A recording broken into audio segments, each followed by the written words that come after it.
Hello students, welcome to the class. कैसे हैं सब आप लोग? कैसी चल रही है आपकी तैयारी? सर अभी काहे की तैयारी, अभी तो स्टार्ट हुआ है। तो नीट का पेपर ख़त्म हो गया है एंड पेपर क्वाइट इजी रहा। और आई थिंक इस हिसाब से कट ऑफ भी बहुत ज़्यादा रहेगा। आई डोंट नो क्या सोच के पेपर बनाया है, बट बहरहाल जो भी है जैसा भी है, let's focus on our target. So today we are going to start a new topic, that is, आज अपन क्या स्टार्ट करने वाले हैं सर? आज अपन स्टार्ट करने वाले हैं बच्चा, ट्वेल्थ क्लास का स्टार्ट करेंगे अपन। That is the very first chapter कह लीजिए आप, चाहे टॉपिक कह लीजिए, जो भी आप कहना चाहें। आज अपन ट्वेल्थ स्टार्ट करेंगे, ठीक है? उसका पहला ही टॉपिक आज अपन इलेक्ट्रोस्टैटिक्स स्टार्ट करेंगे, ठीक है? तो ज़्यादा लेट नहीं करते, let's begin with the topic. So थोड़ा सा मैं कुछ बातें कर लेता हूँ पहले। मैं आपको एक क्विक रिव्यू दे देता हूँ कि क्या पढ़ने वाले हैं हम लोग इसके अंदर। ओके, सो बेसिकली अगर मैं आपको एक सिंपल लैंग्वेज में बोलूँ तो जो ट्वेल्थ क्लास का सिलेबस है उसके अंदर फर्स्ट बुक जो आपकी है, फर्स्ट बुक, ठीक है, जिसको आप एक सिंपल लैंग्वेज में कह सकते हो इलेक्ट्रोमैग्नेटिज्म। क्या कह सकते हो बेटा? इलेक्ट्रोमैग्नेटिज्म। देखिए क्या होता है कि अपन क्या करते हैं, इसको chapter one, then chapter two, then chapter three, ऐसे करके पढ़ते हैं। ये गलत अप्रोच है, ठीक है? ये गलत अप्रोच है, क्योंकि अगर आप सिंपल लैंग्वेज में समझोगे तो पूरी की पूरी बुक ही जो है वो एक ही चैप्टर है, विच इज़ योर इलेक्ट्रोमैग्नेटिज्म। पूरी किताब एक है, हाँ, उसके कुछ अलग अलग अध्याय हैं, अलग अलग सब टॉपिक्स आप कह सकते हो। क्लियर है? तो इसलिए हम जब पढ़ेंगे तो हम एक सीरीज में पढ़ेंगे, इंटरलिंक टॉपिक्स को पढ़ेंगे, ठीक है? इसलिए हम सिंपल सा ये कहना चाह रहे हैं कि जो आपकी फर्स्ट बुक है वो क्या है? वो है इलेक्ट्रोमैग्नेटिज्म, जिसको आज अपन शुरू करने वाले हैं। और लगभग मेरा मानना है इसके ऊपर हम काफ़ी समय देंगे, आने वाले 3-4 महीने इसके ऊपर अपन खर्च करेंगे, ठीक है? Depending on the frequency of videos that we are going to put. तो ये कितना लंबा चलेगा, लेट्स सी, ठीक है? सो बेसिकली इलेक्ट्रोमैग्नेटिज्म होता क्या है सर? एक सिंपल लैंग्वेज में अगर समझे हम, तो आपका इलेक्ट्रोमैग्नेटिज्म होता है study of charge. Basic language में समझेंगे तो इलेक्ट्रोमैग्नेटिज्म क्या है? Study of charge. और चार्ज से यहाँ सिर्फ मतलब हमारा है सिर्फ इलेक्ट्रॉन, ठीक है सर? ऐसा क्यों बोल रहा हूँ वो थोड़ी देर में देखेंगे, ठीक है? इलेक्ट्रोमैग्नेटिज्म का क्या मतलब है? Study of charge. और चार्ज से भी क्या मतलब है? सिर्फ इलेक्ट्रॉन। क्योंकि अगर चार्ज स्पीसीबी की बात करोगे तो चार्ज स्पीसी तो आपका प्रोटॉन भी है सर, आपका अल्फा पार्टिकल भी है, ये भी है, लेकिन इसकी स्टडी नहीं है ये, ठीक है? बहरहाल ये सिर्फ किसकी स्टडी है? इलेक्ट्रॉन की है सर। इलेक्ट्रॉन को ही क्यों खास है भाई? बहुत खास है। कितना खास है अभी आपको समझ आएगा। इसके बारे में पढ़ना है, इसके बारे में कैसे, मतलब अलग अलग स्टेट पे ना, थोड़ा सा अगर मैं आपको एक छोटा सा रिव्यू अगर आपको और दूं, लेट्स से मैं छोटा सा रिव्यू अगर आपको दूं तो आप ऐसे समझ के चलिए। मैं यहाँ लिख देता हूँ अपना electromagnetism, let me change the size. Okay, so ये हमने लिखा इलेक्ट्रोमैग्नेटिज्म, ठीक है ना? इसको मैं देखिए तीन पार्ट, अभी आपको समझ में आया ना इलेक्ट्रोमैग्नेटिज्म क्या है? स्टडी ऑफ चार्ज, ठीक है? चार्ज के बारे में पूरी स्टडी है। इसको मैं क्या करता हूँ, तीन पार्ट्स में डिवाइड कर देता हूँ, तो आपको ज़्यादा बेटर समझ में आएगा। जो बच्चे ट्वेल्थ में हैं इसको ज़्यादा रिलेट कर पाएंगे, और जो पहली बार पढ़ लें उसको देख लें। जैसे इसका पहला पार्ट जो है उसको हम कहते हैं इलेक्ट्रोस्टैटिक्स। क्या कहते हैं? इलेक्ट्रोस्टैटिक्स। दो वर्ड से मिलके बना है सर, इलेक्ट्रो, दूसरा वर्ड है स्टैटिक। इलेक्ट्रो से क्या मतलब है सर? चार्ज। स्टैटिक से क्या मतलब है सर? रेस्ट। अरे वाह सर, इसका मतलब थोड़ा थोड़ा समझ में आया है।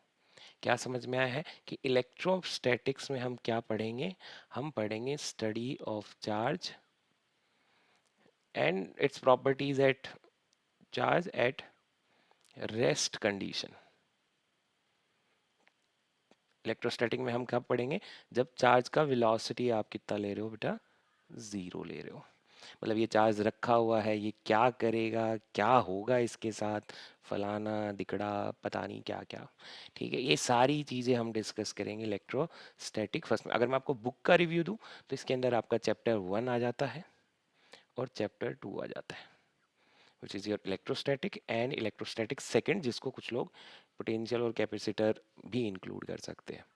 क्लैरिटी आ गई।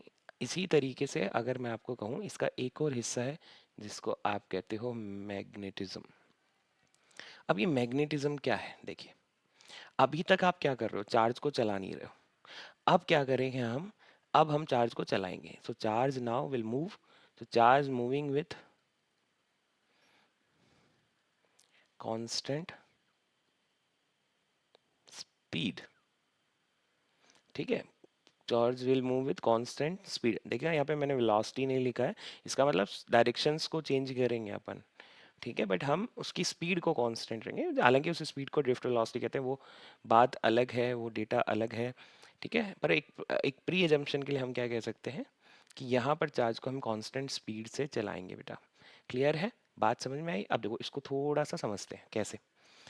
अगर जैसे मान लीजिए मैं सिंपल एक बात आपसे पूछना चाह रहा हूँ, आप मुझे बताओ कि हवा और विंड में क्या फ़र्क होता है। अगर मैं आपसे सिंपल पूछूं, एक होता है एयर, एक होता है विंड, क्या डिफरेंस है? Mixture of gas. विंड क्या है? Mixture of gas. एयर कब कहते हैं? एयर तो सिंपली मिक्सचर ऑफ गैस हो गया, ये क्या हो गया? मिक्सचर ऑफ गैस हो गया, गैसेस हो गया। लेकिन यही एयर जब फ्लो करने लग जाती है तो इसे हम क्या कहते हैं? विंड। इसे हम क्या कहते हैं? विंड। अब ये बात मैंने आपको क्यों बताई है, जरा ध्यान से सुनना। आप पढ़ रहे हो चार्ज, क्या पढ़ रहे हो? चार्ज। पहले पार्ट में आपने क्या किया, आपने ये किया कि चार्ज को आपने रेस्ट कंडीशन पे रखा। अब कह रहे हो सर चार्ज को चलाओ, तो भाई जब ये चार्ज चलता है, जब चार्ज फ्लो करता है, उसी को तो क्या कहते हो? करंट कहते हो। ठीक है, तो इससे का मतलब ये है सर कि अब हम करंट पढ़ेंगे, बिल्कुल अब हम करंट पढ़ेंगे मैग्नेटिज्म में। उसके बाद हम देखेंगे कि जब भी करंट कहीं पर होता है या चार्ज चलता है तो करंट बनाता है, और करंट जब चलता है तो ये बनाता है मैग्नेटिक फील्ड। क्या बनाता है बेटा? मैग्नेटिक फील्ड बनाता है आपका। अरे वाह सर। और जब मैग्नेटिक फील्ड में वेरिएशन आता है, जब आपके मैग्नेटिक फील्ड में वेरिएशन आता है तो वापस से करंट बनता है। अगर आप इन तीनों चीज़ों को एक साथ देखेंगे तो आपको ज़्यादा क्लैरिटी आएगी। चार्ज है, ठीक है, रखा हुआ है, इलेक्ट्रोस्टैटिक में पढ़ लिया। अब उसको चला भाई, चला तो करंट बना। करंट चल रहा है क्योंकि बन चुका है ना, मूविंग कर रहा है। करंट चलेगा तो मैग्नेटिक फील्ड बनेगा, साथ में होगा सर, बिल्कुल साथ में होगा। चार्ज जो है वो फ्लो होते होते क्या करेगा? करंट बनाएगा। करंट अगर होगा तो मैग्नेटिक फील्ड बनेगा, और मैग्नेटिक फील्ड में अगर वेरिएशन आए तो दोबारा करंट बनेगा। तो यहाँ पर ये पूरा जो हिस्सा है मेरा, ये क्या कहलाता है? मैग्नेटिज्म। अगर बुक की बात करें तो ये आपका चैप्टर 3 हो गया, 4 हो गया, 5 हो गया, 6 हो गया। एक थोड़ा सा करंट के बारे में बात करेंगे तो चैप्टर 7 हो गया, which is your alternate current. ठीक है, वो तो एक टाइप ऑफ करंट है, उस पर हम आराम से बात करेंगे, उस पर ज़्यादा दिमाग नहीं लगाएंगे। फिर एक हिस्सा और बच जाता है हमारे पास में सॉरी एक हिस्सा और बच जाता है जिसको हम कहते हैं EM waves, which is your chapter 8। तो ईएम वेव्स क्या है? जब हम चार्ज को एक्सीलरेट करते हैं, accelerated, charge is being accelerated. Accelerated का मतलब क्या है? इसका वेलोसिटी बढ़ाएंगे, वेलोसिटी को ग्रेजुअली बढ़ाएंगे, तो बनती हैं ईएम वेव्स, इलेक्ट्रोमैग्नेटिक वेव्स बनती हैं। आपने ऐसा कभी कुछ देखा होगा। ठीक है, ये इलेक्ट्रिक कंपोनेंट, ये मैग्नेटिक कंपोनेंट। बहरहाल ये जब समय आएगा तब उसके साथ में अपन डिस्कस कर लेंगे। सॉरी चलिए आगे बढ़ते हैं बेटा। ठीक है, लेट्स स्टार्ट विथ, वापस कहाँ चला जाता है भाई?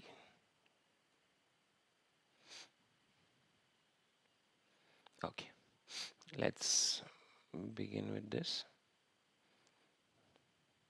Okay, now we will talk about origin of charge, कि चार्ज की बात कहाँ से आती है सर, क्या आता है, मतलब चार्ज आपने कहाँ सुना होगा।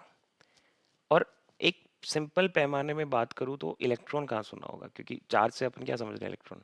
सर ये तो केमिस्ट्री में सुना है, तो केमिस्ट्री में बहुत अच्छे से सुना है ना। कहाँ सुना है सर, एटम में सुना है। आहा।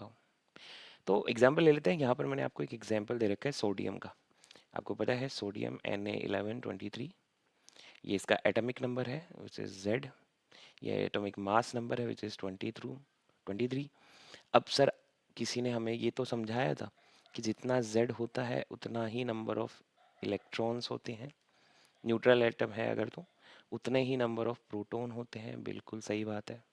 इसका मतलब सोडियम के पास सर 11 प्रोटॉन हो गए। क्या हो गए, 11 प्रोटॉन हो गए सर, 11 प्रोटॉन हो गए जो कि इसके न्यूक्लियस में है, और 11 इलेक्ट्रॉन हो गए जो इसके ऑर्बिट्स में है। बिल्कुल ठीक बात है। अब क्या मैं ये समझ सकता हूँ कि इलेक्ट्रॉन नेगेटिवली चार्ज पीसी यहाँ पर है, पॉजिटिवली चार्ज पीसी यहाँ पर है। अब मुझे बस क्या करना है, इस इलेक्ट्रॉन्स पे ध्यान देना। और ऐसा नहीं है कि सिर्फ सोडियम के पास है, जितने भी एलिमेंट्स हैं उन सब के पास इलेक्ट्रॉन है। अगर अपन एक चार्ज की बेसिक डेफिनेशन देना चाहें, मतलब कई बार कहते हैं कि चार्ज क्या है, अगर आपको चार्ज समझाना हो तो ये क्या है, चार्ज एक ऐसी एंटाइटी है that can produce and experience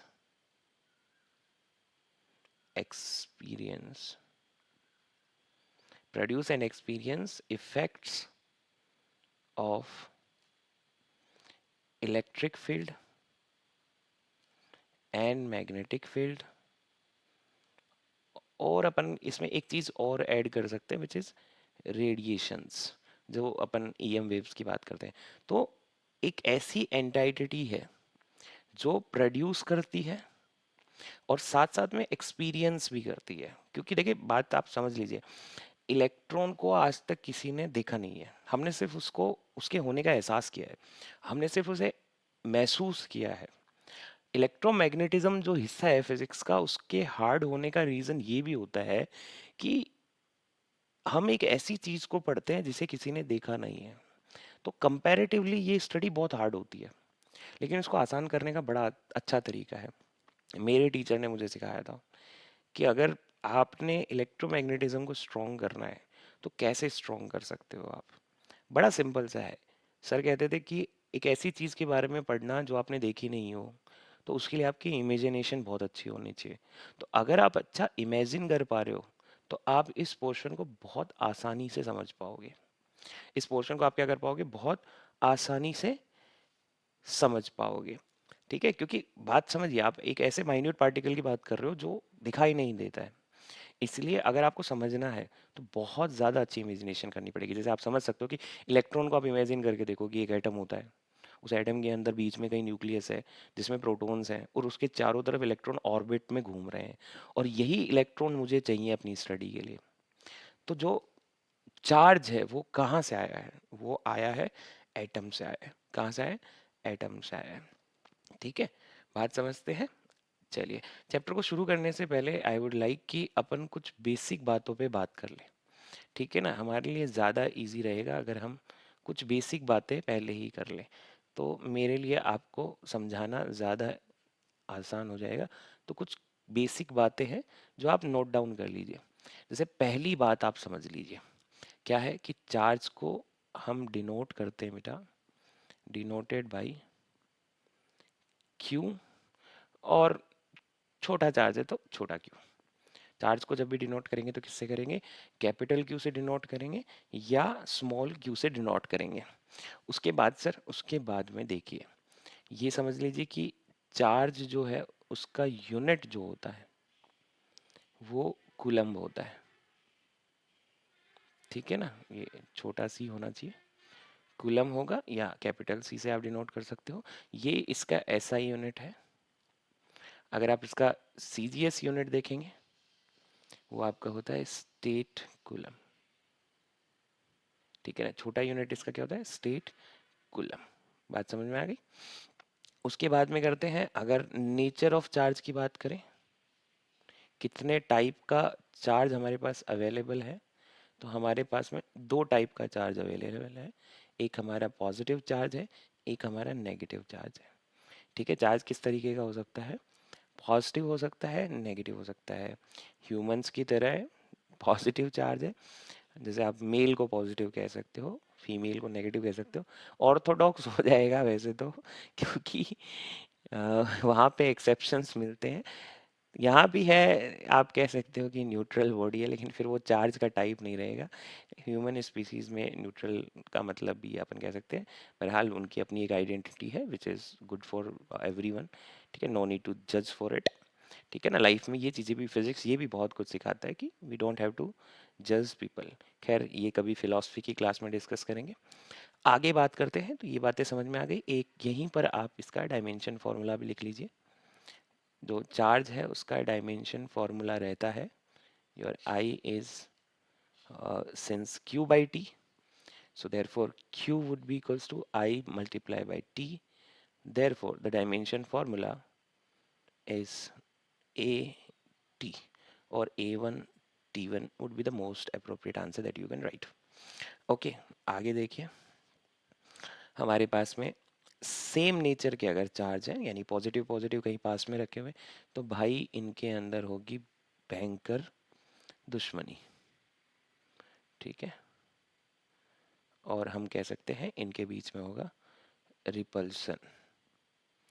ठीक है, वहीं पर अगर कहीं पॉजिटिव नेगेटिव रखे हुए, अच्छा इसके अंदर आप नेगेटिव नेगेटिव को भी इंक्लूड कर लीजिए, इनमें दुश्मनी होगी और इनके बीच में होगा तगड़ा वाला प्यार। क्या होगा? तगड़ा वाला प्यार, यानी कि अट्रैक्शन। तगड़ा वाला क्या होगा?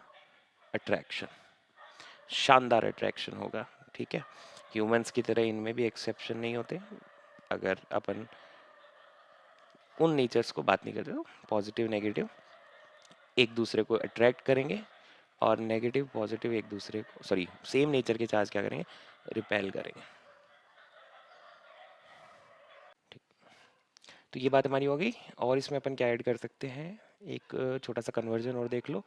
चार्ज का जो स्टेट कूलम है, तो इसको शॉर्ट फॉर्म में अपन ESU लिखते हैं, और 1 ESU जो होता है आपका, वो 3.33 इंटू 10⁻⁻10 कूलम के बराबर होता है।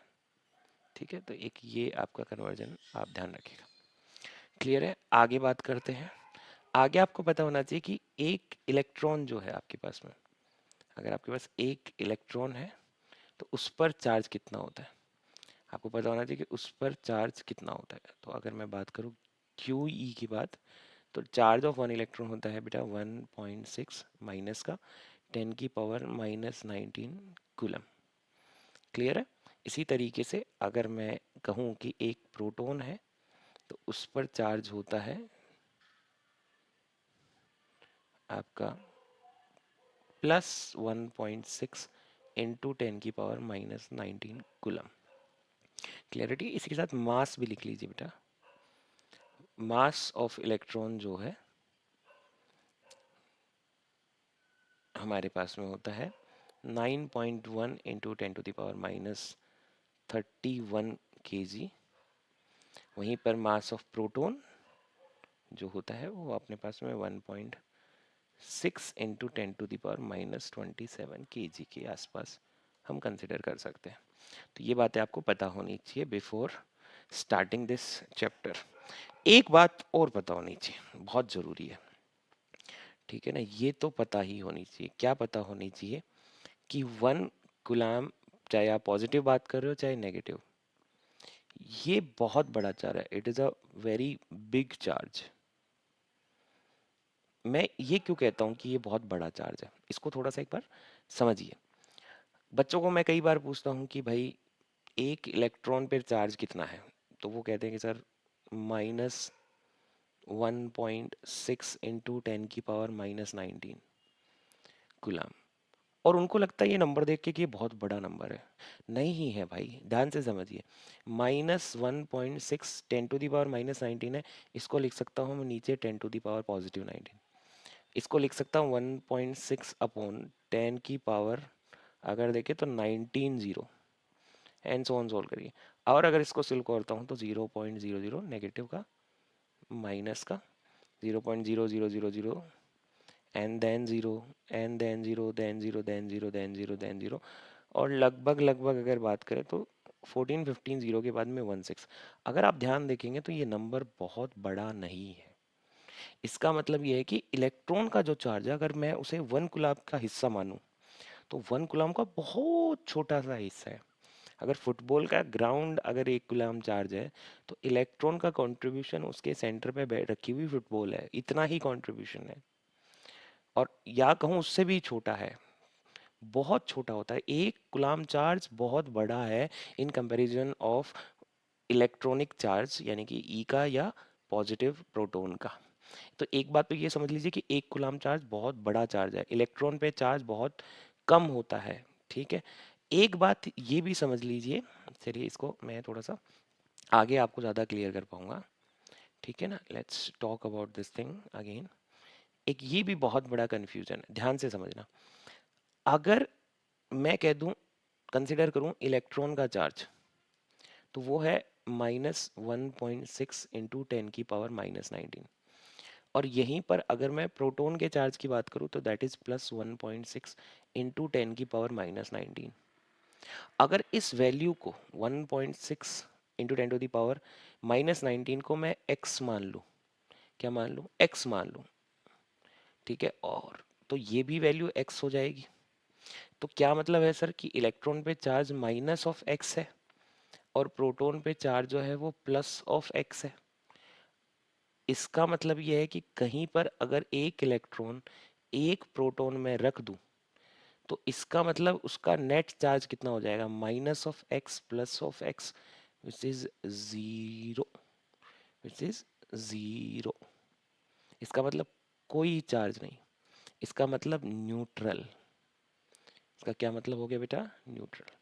यानी कि अगर किसी सिस्टम में 2 इलेक्ट्रॉन या 2 प्रोटॉन है तो भी नेट चार्ज कितना होगा, जीरो होगा। अगर किसी सिस्टम के अंदर 30 इलेक्ट्रॉन और 30 प्रोटॉन है तो भी नेट चार्ज कितना होगा, जीरो।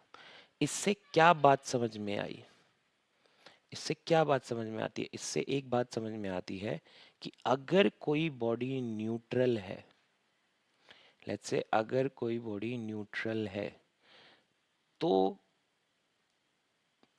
क्या इसका मतलब, क्या इसका मीनिंग ये है कि उसके पास इलेक्ट्रॉन प्रोटॉन नहीं है। क्या ऐसा मतलब है कि बॉडी न्यूट्रल है तो क्या इसका मतलब उसके पास इलेक्ट्रॉन प्रोटॉन नहीं है, क्या उसके पास चार्ज पार्टिकल नहीं है? आंसर है नहीं सर, नो, बिग नो। अगर न्यूट्रल है उसका मतलब ये है कि उसके पास नंबर ऑफ इलेक्ट्रॉन बराबर है नंबर ऑफ प्रोटॉन के।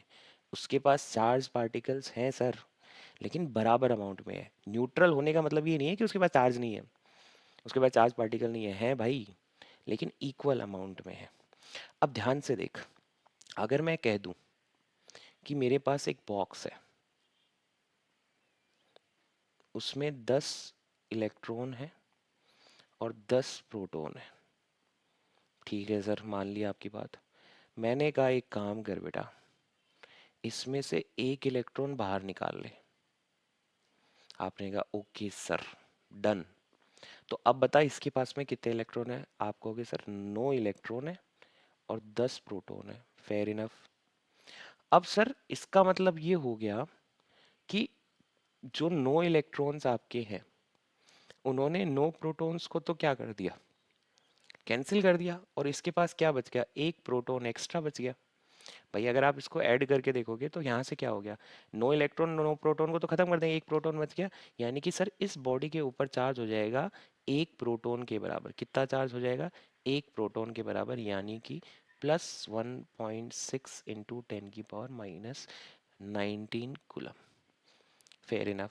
दूसरा एग्जाम्पल देखो, सेम बॉक्स, 10 इलेक्ट्रॉन, 10 प्रोटॉन, और मैंने आपसे कहा कि बेटा इसको एक इलेक्ट्रॉन दे दे इस गरीब को, तो आपने इसमें एक इलेक्ट्रॉन ऐड कर दिया। तो सर इसका मतलब अब क्या होगा? अब इसका मतलब ये हो गया कि इसके पास 11 इलेक्ट्रॉन है, 10 प्रोटॉन है। तो सर 10 प्रोटॉन ने 10 इलेक्ट्रॉन को खत्म कर दिया, लेकिन एक इलेक्ट्रॉन तो बच गया। तो इसका मतलब सर इस पर चार्ज होगा एक इलेक्ट्रॉन के बराबर, यानी कि -1.6 इंटू 10⁻⁻19 कूलम। फेयर इनफ, बिल्कुल सही बात है। मतलब सर मेरे एक बात समझ में आ गई। क्या समझ में आ गई? कि अगर एक बॉडी को आपको पॉजिटिवली चार्ज करना है तो विथड्रॉ इलेक्ट्रॉन्स, ओके, एंड अगर नेगेटिवली चार्ज करना है तो गिव इलेक्ट्रॉन्स। बस यही बात आपको समझनी है कि अगर एक बॉडी को पॉजिटिवली चार्ज करना है तो उससे इलेक्ट्रॉन निकाल लो, और अगर उसको पॉजिटिवली चार्ज कर सॉरी उसको अगर पॉजिटिवली चार्ज करना है तो इलेक्ट्रॉन निकाल लो, लेकिन अगर उसे नेगेटिवली चार्ज करना है तो आप उसे क्या कर दो? इलेक्ट्रॉन दे दो। अब आपके दिमाग में डाउट आना चाहिए कि सर इलेक्ट्रॉन ही क्यों? मैं तो ये काम प्रोटॉन के साथ भी कर सकता था। बिल्कुल कर सकते थे, कोई मना नहीं कर रहा था आपको। लेकिन मेरे बच्चे ध्यान से समझ, इलेक्ट्रॉन रहते हैं इन ऑर्बिट से, यहीं से लेना यहीं देना। लेकिन अगर तुझे प्रोटॉन चाहिए तो तुझे यहाँ से घुस के जाना पड़ेगा, न्यूक्लियस को तोड़ना पड़ेगा और प्रोटॉन को बाहर लेके आना पड़ेगा। क्या है सर, कर लूँगा तो मैं क्या, डरा रहे हो? कर तो लोगे आप, मुझे कोई डाउट नहीं है आप पे। लेकिन इधर आ, इधर आ, अगर मैं तुम्हें बता दूं कि मेरे लल्लो लाल, डेंसिटी ऑफ न्यूक्लियस जो होती है वो लगभग लगभग, अगर डेंसिटी ऑफ न्यूक्लियस को अपन देखें तो वो लगभग लगभग 10 के पावर 18 किलोग्राम पर मीटर क्यूब के आसपास होती है मेरे बच्चों। सर क्या हो गया? तो यही तो बात है, यही तो नहीं है बात समझते। अरे फिजिक्स की चीजें बात करती हैं, जरा इसको एक बार महसूस करके देखो। 10⁻18 किलोग्राम पर मीटर क्यूब का क्या मतलब है? कि अगर आप एक बॉक्स बनाओ, एक क्यूब बनाओ जिसका साइज आप ऐसा लेते हो कि ये वाला साइड 1 मीटर, ये वाला 1 मीटर, और ये जो ब्रेड है ये भी 1 मीटर अगर आप लेते हो, तो ये लगभग डब्बा आपके सामने बन जाएगा, 1 मीटर का डब्बा। ठीक है, उसमें कितना मास भरा हुआ है ये डेंसिटी बताता है। जैसे मान लीजिए इस मीटर क्यूब के अंदर पानी भर दीजिए, ठीक है, तो जितना मास ऑफ वाटर आएगा वो डेंसिटी ऑफ वाटर है। उतना मास पत्थर भर दीजिए तो वो डेंसिटी ऑफ पत्थर है। कि 1 मीटर क्यूब वॉल्यूम के अंदर कितना मास है। अगर आपको न्यूक्लियस की डेंसिटी है तो वो कितना बता रहा हूँ मैं, 10⁻18 किलोग्राम। मेरे बच्चे, आपका जो अर्थ है उसका मास का जो ऑर्डर होता है वो होता है 10 to the power almost 24 kg के आसपास। ये इस ऑर्डर का मास होता है। तो अगर 10⁻18 की बात करूंगा तो इसका 3/4 हिस्सा तो हो गया। 3/4 हिस्सा जो होगा वो 10 टू दी पावर किसके बराबर हो जाएगा? दैट वुड बी अप्रॉक्सीमेटली 10⁻18, यानी कि अर्थ के 4 टुकड़े करो, उसमें से एक टुकड़ा हटा दो, बाकी की जो 3/4 अर्थ है उसको इस डब्बे में भर, पैक कर, और फुली तरीके से बंद होना चाहिए। जब ये पूरा मास इसमें पैक हो जाएगा तो जो डेंसिटी निकल के आएगी वो डेंसिटी है न्यूक्लियस की। अब एक बार इमेजिन कर कि उस डब्बे में उस अर्थ को फिल करने के लिए कितना एनर्जी लगा होगा मेरे बच्चे। सोच एक बार। तू क्या कह रहा है? तू कह रहा है कि सर इस अर्थ के 3/4 हिस्से को इस इसी 1 मीटर क्यूब के डब्बे भर भाई लगा। सरप्राइज ये नहीं है, सरप्राइज ये है कि बाई चांस आपने इसे तोड़ा तो क्या इतनी ही एनर्जी लिबरेट होगी? हाँ सर, बनाने में इतनी लगी, तोड़ने में भी तो इतनी बाहर निकलेगी। इतनी एनर्जी, भाई यही तो न्यूक्लियर बॉम्ब होगा। क्या स्मार्ट चॉइस है? निकाल ले प्रोटॉन, जा कर ले अपने मन की, कौन मना कर रहा है? लेकिन ऐसा मन की करने में तुम्हें नहीं लगता what you are playing with? Nuclear bomb बना रहे हो तुम? नहीं सर ठीक है, अपना समझ आ गया। क्यों करना है अपने को? कोई बकवास नहीं करनी है। अगर नेगेटिव करना है इलेक्ट्रॉन दे देंगे सर, पॉजिटिव देना है इलेक्ट्रॉन निकाल लेंगे सर। काम इलेक्ट्रॉन से हो रहा है, काहे को नई चीज़ खरीदनी है? क्यों करना है मेरे को? नहीं करना सर, नहीं करना मेरे को, मैं ठीक हूँ। और अब आपको ये बात भी समझ में आ गई कि स्टार्टिंग के अंदर मैंने आपको ये बात क्यों बोली रही होगी। If you remember why I has told you this कि इलेक्ट्रोमैग्नेटिज्म जो है that is study of charge, और चार्ज से मेरा मतलब सिर्फ इलेक्ट्रॉन क्यों था। आई गेस अब आपको ये बात बहुत अच्छे से क्लियर हो गई होगी। कि सिर्फ इलेक्ट्रॉन क्यों बोला होगा सर ने। ओके चलिए आगे बढ़ते हैं। तो ये कुछ बेसिक बातें हैं इलेक्ट्रॉन के बारे में। चार्ज किससे डिनोट करते हैं इसको, ठीक है, denoted by Q. Then we have unit क्या होता है, नेचर पढ़ लिया, ये देख लिया दो चार्ज कैसे बिहेव करेंगे, ठीक है, और ये देख लिया 1 कूलम बहुत बड़ा चार्ज है, ठीक है। देन अपन ने आगे बढ़े, क्लियर है, 1 मिनट, ओके। फिर हमने देखा कि न्यूट्रल होने का क्या मतलब है, बॉडी को पॉजिटिव नेगेटिव चार्ज कैसे देते हैं, ये सारी चीज़ें हम कवर कर चुके हैं। ओके बच्चे, now let's jump to the next portion of our study which is properties of charge, ठीक है, बेसिक प्रॉपर्टीज ऑफ चार्ज, ठीक है। अच्छा, जो बच्चे एग्जाम के लिए पढ़ रहे हैं वो इनको ध्यान से देखें क्योंकि ये बोर्ड के अंदर भी आता है, लेकिन हमारा फोकस बोर्ड का नहीं ही है, इसलिए अपन इसको थोड़ा अलग तरीके से समझेंगे। तो बेसिक प्रॉपर्टीज पे बात करते हैं। पहला प्रॉपर्टी जो है हमारा दैट इज चार्ज की क्या क्या खूबियां हैं।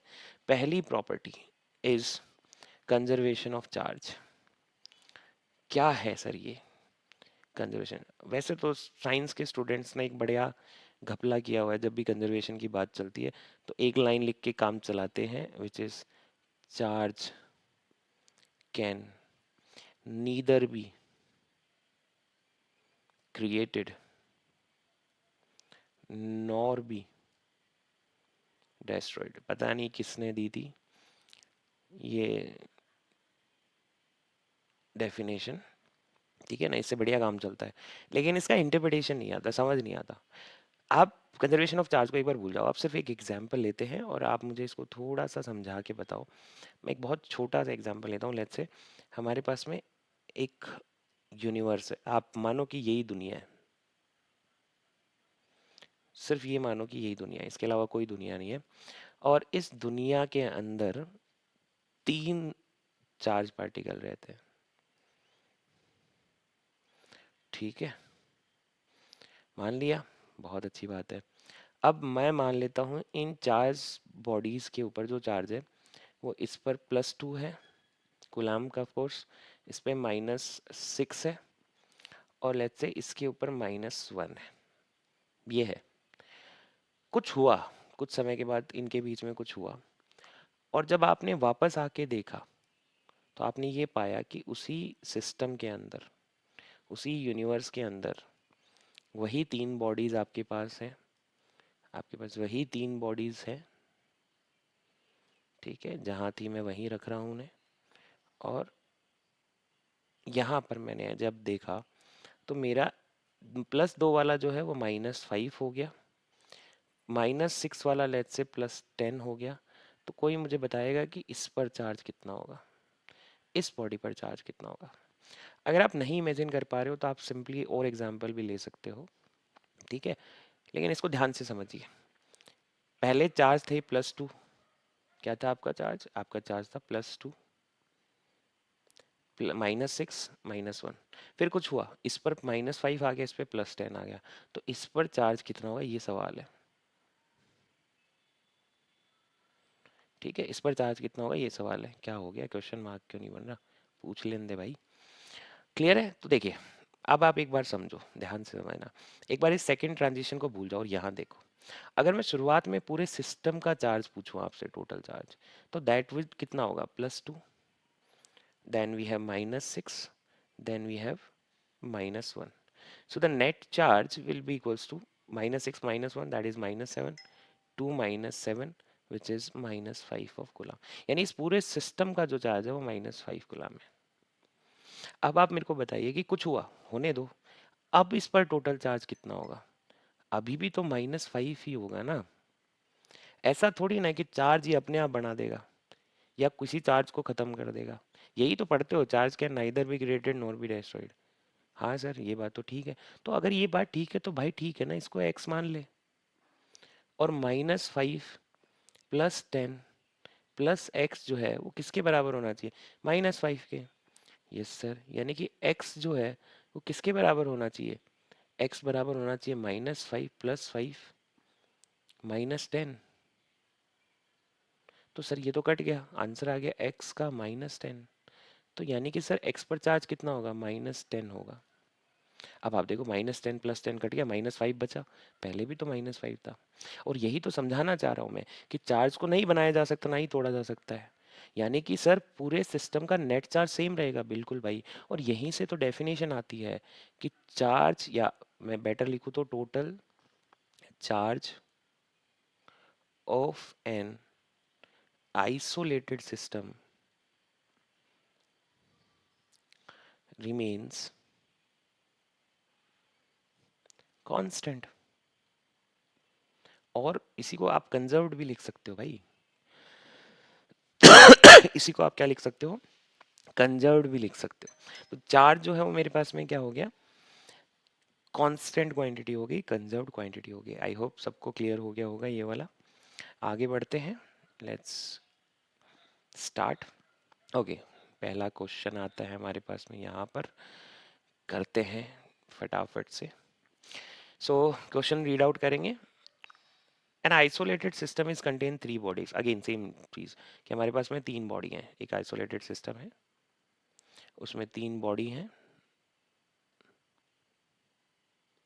ये लीजिए भाई। Okay sir, having charge 2 coulomb, 3 coulomb and -1 coulomb. ठीक है, तो इनके पास में इनिशियली अगर अपन बात करें, ठीक है, शुरुआत में इनिशियली हमारे पास कितना चार्ज था, इनिशियली हमारे पास में चार्ज था 2 coulomb, then we have 3 coulomb, then we have -1। मैं डायरेक्टली कर रहा हूँ। तो इनिशियली जो टोटल चार्ज होगा वो कितना कितना हो जाएगा, that would be 2 + 3 which is 5 -1, so that is 4 coulomb. Clear है, इतना मुझे समझ आ गया। Okay sir, now let's talk about final charge. अब अपन बात कर लेते हैं फाइनली इस पर चार्ज कितना होगा। ठीक है, फाइनली इस पर चार्ज कितना होगा। आगे देखो क्या कह रहा है, after undergoing some process charge on A is B is 5 and -2। तो इस पर x मान लेता हूँ, सी पर।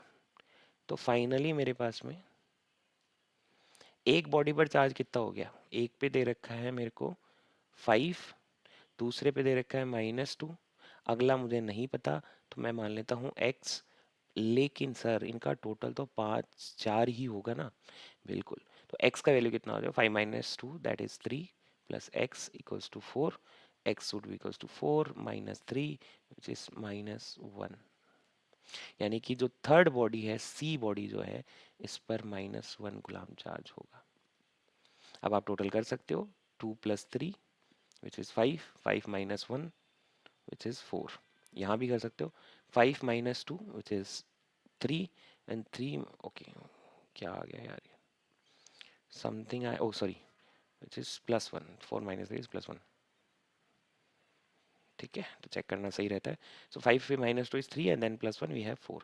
सो इनिशियली एंड फाइनली मेरे पास सेम चार्ज आया है, दैट मीन्स चार्ज जो है मेरा कंजर्व्ड क्वांटिटी होता है। क्लियर है, बात समझ में आ गई, बात समझ में आ गई बेटा। चार्ज कंजर्व्ड रहता है, मास भी कंजर्व्ड रहता है। ओके, आगे बढ़े। सो ये हमारी फर्स्ट प्रॉपर्टी क्लियर हो गई है। Now let's talk about the second property of charge, which is the most important property, the most important property बेटा, और बहुत प्यार से समझनी है।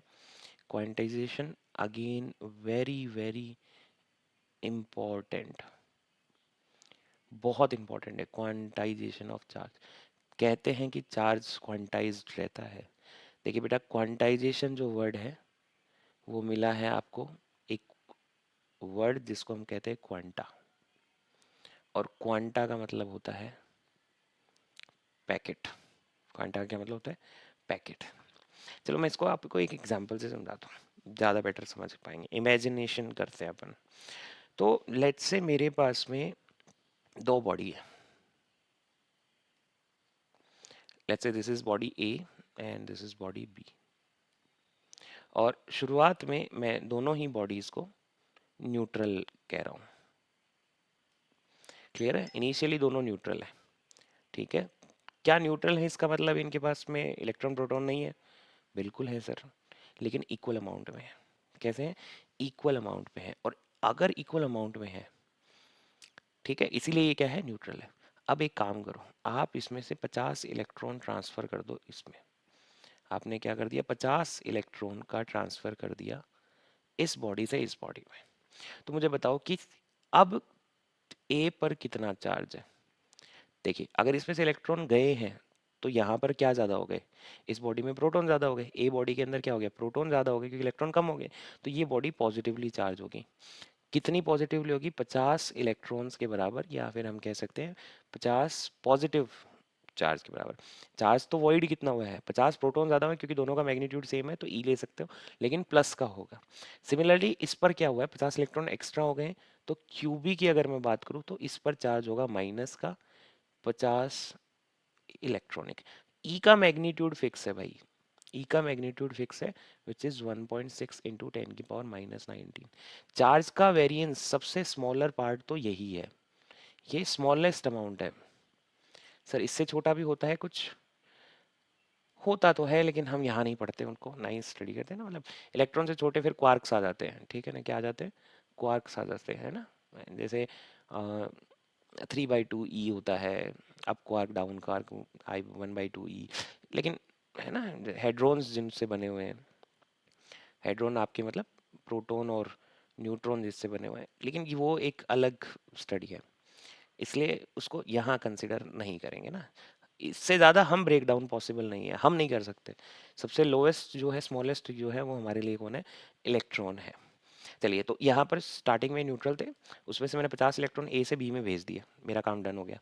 अब मेरा सवाल है, मेरा सवाल है, मेरा सवाल क्या है, बड़ा सिंपल सा है।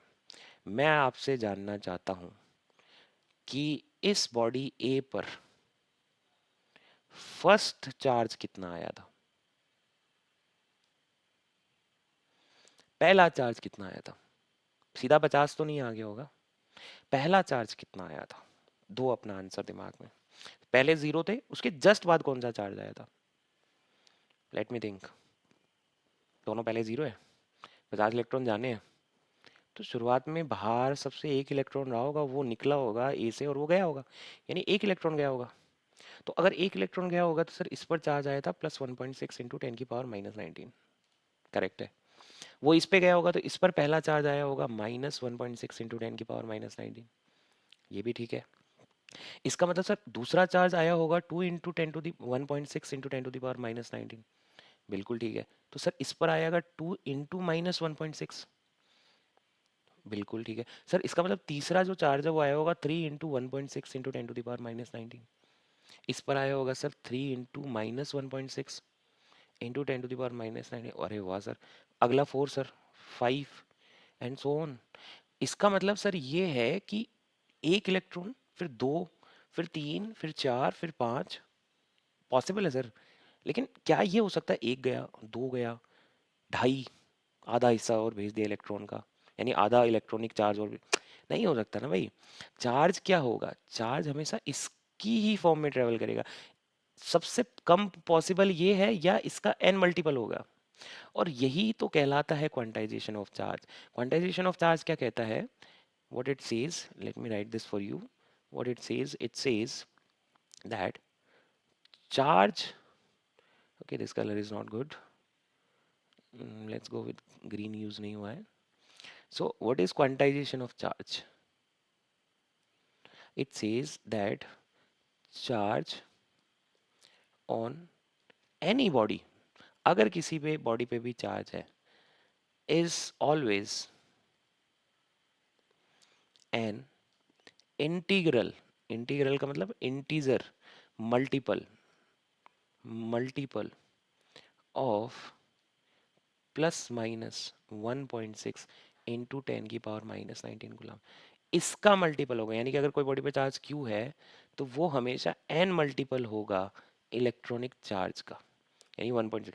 प्लस माइनस डिपेंड करता है इलेक्ट्रॉन आए हैं कि गए हैं, प्लस माइनस डिपेंड करता है कि इलेक्ट्रॉन आए हैं कि गए हैं। एन का वैल्यू जो होगा वो आपका 1 हो सकता है, 2 हो सकता है, 3 हो सकता है, 4 हो सकता है, एंड सो ऑन। और ई का मैग्नीट्यूड फिक्स है, विच इज 1.6 इंटू 10⁻⁻19 गुलाम। तो यहाँ तक आपने देख लिया क्वांटाइजेशन ऑफ चार्ज क्या होता है। ठीक है, तो आगे बढ़ते हैं, कुछ क्वेश्चंस प्रैक्टिस करते हैं। ये इस तरीके का एक बेसिक प्रॉब्लम है। Let's talk about this. Okay okay, so the question asking predict whether the following charges are possible or not। सवाल कह रहा है कि ये जो चार्ज आपको दे रखे हैं क्या ये संभव है, क्या ये पॉसिबल है। कैसे चेक करेंगे कि चार्ज पॉसिबल है कि नहीं है। तो जैसे अभी अपन ने क्वांटाइजेशन में पढ़ा कि किसी भी बॉडी पर चार्ज अगर क्यू है तो वो ज़रूरी है कि ई का इंटीजर मल्टीपल होना चाहिए, यानी कि एन का वैल्यू जो है वो वन हो सकता है, यानी कि उस पर एक इलेक्ट्रॉन कम ज़्यादा हो सकता है, दो इलेक्ट्रॉन कम या ज़्यादा हो सकते हैं, तीन इलेक्ट्रॉन कम या ज़्यादा हो सकते हैं, चार इलेक्ट्रॉन कम या ज़्यादा हो सकते हैं, पाँच छः एंड सो ऑन। ये जो एन का वैल्यू है प्योर होना चाहिए, मतलब किसी भी बॉडी के ऊपर चार्ज जो है वो इस तरीके का नहीं हो सकता 2.5 ई, ये नहीं पॉसिबल है। तो मतलब बड़ा इजी है, अगर आप देखेंगे यहाँ पर चार्ज दे रखा है एक बॉडी पर, यानी कि क्यू का वैल्यू दे रखा है। अब आपको देखना क्या है, ये पॉसिबल है।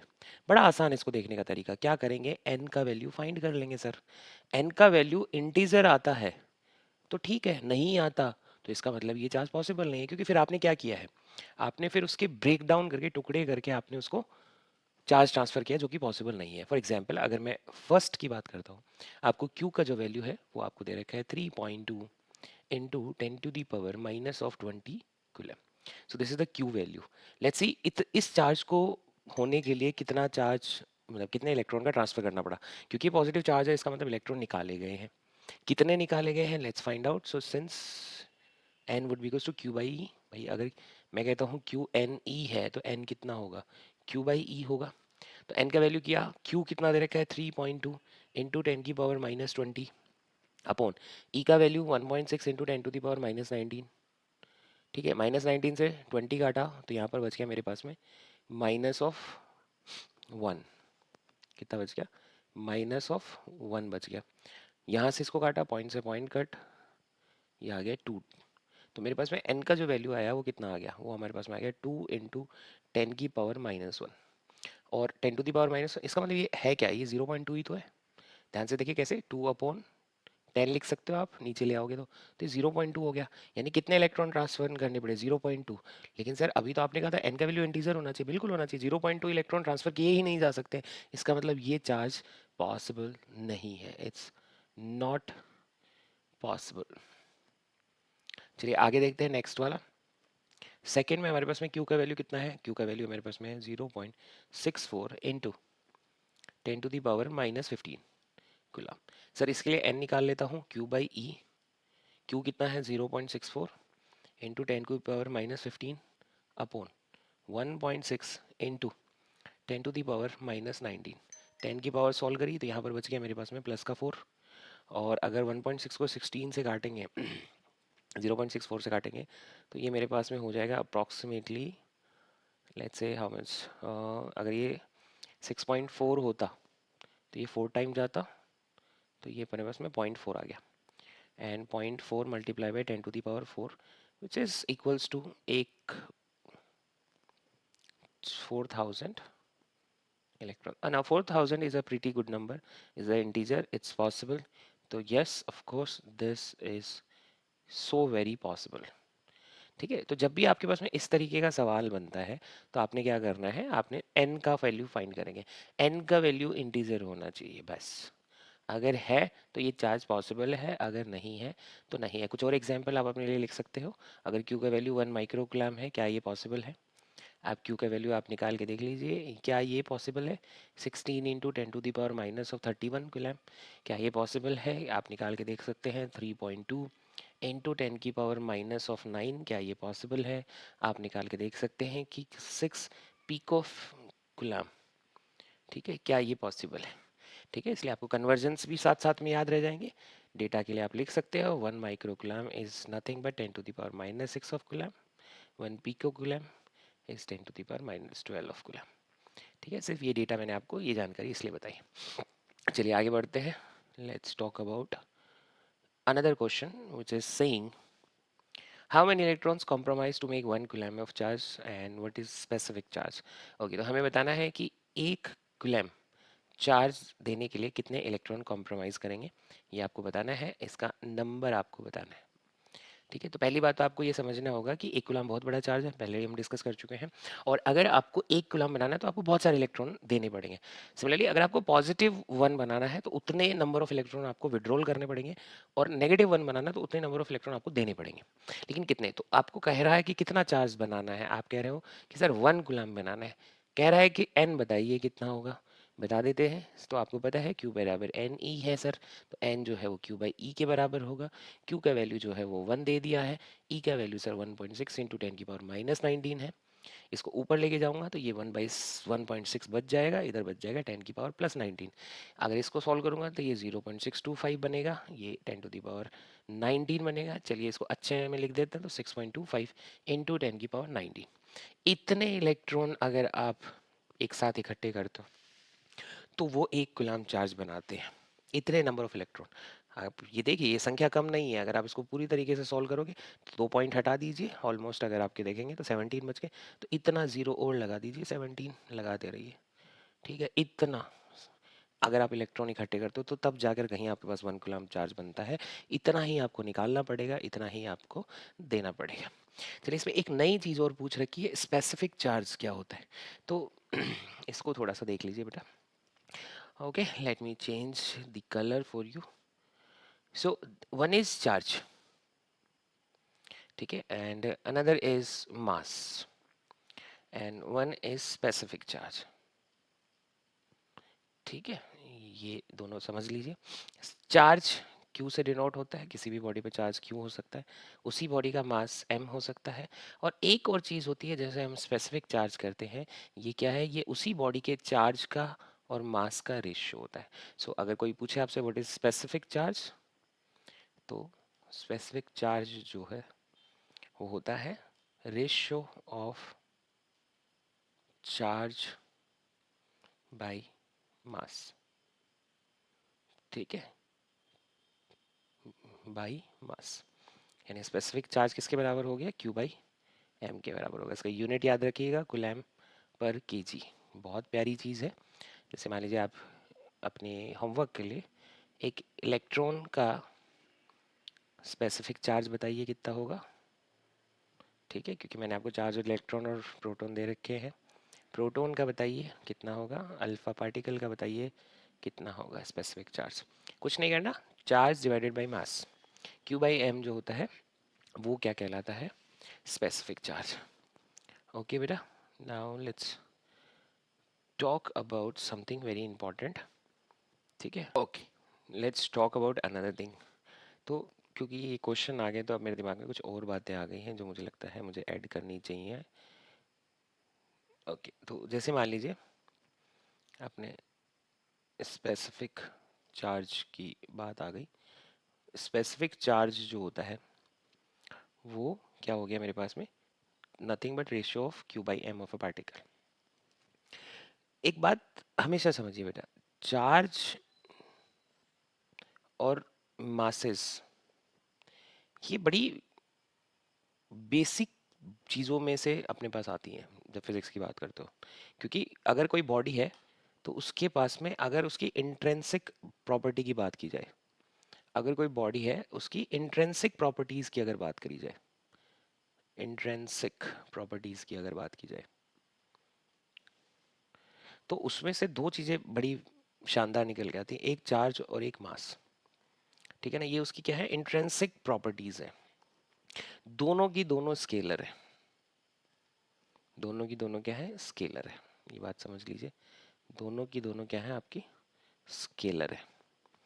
उसके बाद में आप एक बात ये समझिए कि ये जो बॉडीज हैं जिनके पास दो चार्ज है या दो मास है, ये दोनों ही बॉडी अपनी सेम टाइप की चीज़ों पे फोर्स लगाती है। यानी कि अगर एक चार्ज Q1 है और एक चार्ज Q2 है तो इनके बीच में कोई ना कोई फोर्स होगा। ठीक है, जैसे आप आगे जाके पढ़ोगे कूलम्ब्स फोर्स कहते हैं। ठीक है, कूलम्ब्स फोर्स कहते हैं। इसी तरीके से अगर कोई मास M1 है M2 है, उनके बीच में इंटरएक्टिव फोर्स होगा। ठीक है, और ये फोर्स जिसको आप ग्रेविटेशन में पढ़ते हो। ठीक है, हालांकि इनमें एक बेसिक अंतर होता है। क्या अंतर होता है कि ये वाला जो फोर्स होता है ये अट्रैक्शन और रिपल्शन दोनों हो सकता है, और इसमें सिर्फ हमेशा अट्रैक्शन का होता है। ठीक है, पर इसमें एक जो बात मुझे इसमें आपको डिस्कस करनी है वो ये है कि अगर कोई बॉडी है, लेट्स से आपके पास कोई बॉडी है, तो अगर मैं आपसे कहूँ कि उस बॉडी का कुछ ना कुछ मास है, लेकिन चार्ज जो है वो ज़ीरो है। मैंने क्या कहा, चार्ज जो है उस बॉडी का वो ज़ीरो है, यानी कि मैं ये कह रहा हूँ मास जो है that is not equals to zero, but your charge is zero. तो ये चीज़ पॉसिबल है। बट अगर मैं ये कह दूं कि कोई बॉडी है जिसका मास तो है ज़ीरो, लेकिन चार्ज नॉन ज़ीरो, मतलब बॉडी के पास चार्ज तो नहीं है लेकिन मास नहीं है, तो ये चीज़ नहीं हो सकती है। ये बात समझ लीजिए कि एक बॉडी है वो मासलेस नहीं हो सकती है, चार्जलेस हो सकती है। क्लियर है? और अगर ऐसा है तो अगर आप देखिए, क्योंकि अगर आप मासलेस कर दोगे, एम जीरो कर दोगे, तो स्पेसिफिक चार्ज जो है वो इन्फानाइट हो गया। इसका मतलब देखिए, अगर मास जीरो हो गया ना, अगर मास जीरो हो गया तो स्पेसिफिक चार्ज क्या हो जाएगा, इन्फानाइट हो जाएगा। क्यू बाई एम का वैल्यू कितना हो जाएगा, यानी कि दुनिया में ऐसी कोई बॉडी नहीं पॉसिबल है जिसका स्पेसिफिक चार्ज इन्फानाइट हो सकता हो। अगर आपसे कोई पूछ ले क्वेश्चन में possible values of specific charge, तो उसमें एक ऑप्शन अगर इन्फानाइट भी है तो ये नहीं पॉसिबल है, ये संभव ही नहीं है कि स्पेसिफिक चार्ज जो है वो इनफाइनाइट हो जाए या अनडिफाइंड हो जाए। ठीक है, क्लैरिटी आ गई बेटा? चलिए, एक, चल और बाद में बात करेंगे इस पर, आगे बढ़ते हैं, इसको बीच में नहीं खींचते हैं, अलग से बात करेंगे इस पर। नेक्स्ट प्रॉपर्टी ऑफ चार्ज पे पढ़ते हैं, छोटी छोटी प्रॉपर्टीज और हैं, इसको भी जल्दी से ख़त्म करते हैं। पहला है हमारे पास चार्ज एडिटिव नेचर का होता है, चार्ज जो है वो एडिटिव नेचर में। तीसरी प्रॉपर्टी है एडिटिव नेचर का, क्या मतलब है, charge can be added, charge can be added mathematically. ठीक है, कई बच्चे इसमें चिढ़ जाते हैं कि सर ये क्या बात हुई, हमको भी पता है। अरे भाई ऐसा नहीं है, फिजिक्स में 2+2 ज़रूरी नहीं 4 हो, पॉसिबल मतलब हमेशा ऑलवेज वाला कंडीशन नहीं है इसमें। 2 और 2 फिजिक्स में ज़ीरो भी हो जाता है, 0 से 4 के बीच में कुछ भी हो सकता है, यानी कि फिजिक्स की बात करेंगे तो 2+2 की अगर बात करेंगे तो इसका जो रेंज है वो 0 से लेके 4 के बीच में कुछ भी हो सकता है। तो इसलिए सबको मैथमेटिकली नहीं ऐड कर सकते क्योंकि ये स्केलर है, तो ये मैथमेटिकली ऐड किया जा सकता है। एक और प्रॉपर्टी है और देख लीजिए, इनवेरिएंस ऑफ चार्ज। ये बहुत प्यारी बात है, इसका मतलब ये है कि चार्ज जो है, charge does not very with speed of body, यानी कि आप ये कह सकते हो चार्ज जो है इंडिपेंडेंट है ऑफ वेलोसिटी। ठीक है, स्पीड को बढ़ाओ घटाओ, चार्ज पे कोई फर्क नहीं पड़ेगा। क्लियर है? उसकी स्पीड पे करंट पे फर्क पड़ेगा, चार्ज उतना ही रहने वाला है किसी बॉडी का। इनवेरिएंस ऑफ चार्ज का यही मतलब होता है कि चार्ज वेलोसिटी पर डिपेंड नहीं करता। तो ये कुछ बेसिक बात है, तो मोटा मोटी अगर अपन बात करें तो हमने कहा कि चार्ज जो है वो क्वांटाइज्ड है, चार्ज कंजर्व्ड है, चार्ज एडिटिव होता है, इनवेरिएंस होता है। बोर्ड में एक चीज़ और पढ़ लेते हैं, ठीक है, एक चीज़ और बोर्ड में पढ़ लेते हैं, स्किन प्रॉपर्टी ऑफ चार्ज। ठीक है, हालांकि यहाँ ज़रूरत नहीं है, फिर भी पता होना चाहिए। लो, स्किन प्रॉपर्टी ऑफ चार्ज, इसका क्या मतलब है, इसका मतलब है charge always always resides on outer surface of conductor. ठीक है ना, लेकिन ये बात सिर्फ कंडक्टर पे लागू होती है कि अगर किसी कंडक्टर को चार्ज दिया जाए तो उसका जो चार्ज है हमेशा उसके आउटर सरफेस पे होगा, उसके बल्क में नहीं मिलेगा अगर वो कंडक्टर है तो। ये स्किन प्रॉपर्टी हो चार्ज, स्किन से समझ जाना चाहिए आपको कि आउटर कवरिंग पे होगा। ऐसे एक प्रॉपर्टी और होती है जिसको आप कोरोना डिस्चार्ज कहते हो। ठीक है, ये भी कंडक्टर की ही प्रॉपर्टी है कि अगर कोई कंडक्टर मटेरियल है और उसमें शार्प एजेस अगर है तो, और अगर आपने उसे चार्ज दे रखा है तो चार्ज जो है वो लीक होना स्टार्ट कर देगा, लीकेज होना स्टार्ट हो जाएगा। और ये जो फिनोमिना होता है इसको, लीकेज को हम क्या बोलते हैं, coronary discharge. Again only important for boards. Now last but not the least, अब अपन पढ़ेंगे there is a bit difference between charges and masses, although कोई खास डिफरेंस तो इसमें हम नहीं कहेंगे।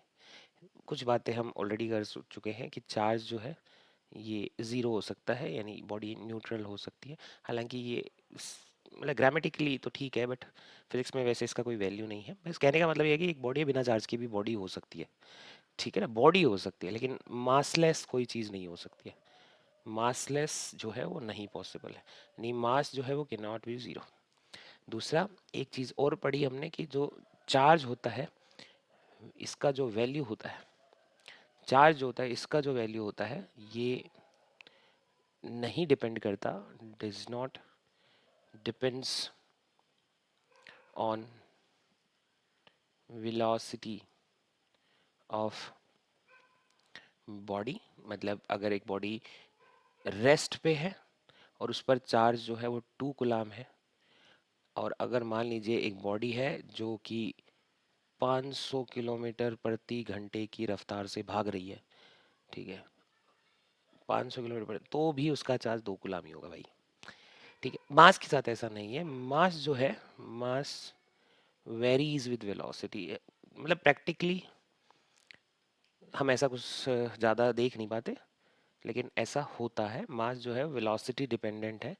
आइंस्टीन नाम के एक बहुत शानदार आदमी ने इसको एक्सप्लेन करते हुए बताया था कि किसी भी बॉडी के पास में एक उसका मूविंग मास होता है और एक उसका रेस्ट मास होता है। तो एम अगर अपन मूविंग मास बोले, ठीक है, और एम नॉट जो है अगर मैं रेस्ट मास बोलूँ, तो उन्हें एक बहुत प्यारा सा रिलेशन दिया था that your moving mass is nothing but rest mass under root 1 - v² upon c², where v जो है वो वेलोसिटी ऑफ बॉडी है।